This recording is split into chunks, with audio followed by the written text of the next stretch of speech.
Hello guys, आज चाहिँ म हल्का ट्याङ्की गाडीमा घुम्नु निक्लेको। सिल्चरतिर कस्तो हुन्छ हेरौँ। अब यस्तै छ गाडीको लाइन। अहिले हल्का रेस गरेको छौँ हामी। अहिले चाहिँ जङ्गलको बाटोमा पुग्यौँ। अब जाँदैछौँ गाडीमा हल्लिएर भिडियो पनि क्लियर आएको छैन। यो चाहिँ खोङसाङको रेलवे ब्रिज भनौँ, रेलवे ब्रिज है साथीहरू। खोङसाङदेखि तल गहिरोको एकदम गहिरोको एकदम उच्चा छ पिलर पनि यस्तो दामी छ कि, तर गाडी हल्लिएर बेसी मजाले क्लियर देखाउन सकिन, किनकि स्कोटमा छौँ हामी। स्कोटले गर्दाखेरि गाडी रोकेर भिडियो पनि बनाउनु दिँदैन है।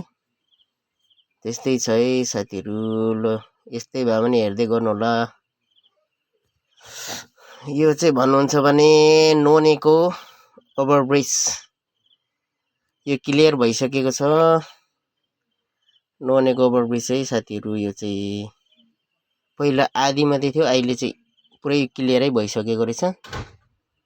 ल साथीहरू हेर्दै गर्नु होला। मेरो च्यानललाई पनि सब्सक्राइब पनि गरिदिनु होला। सबैजनालाई गुड नाइट।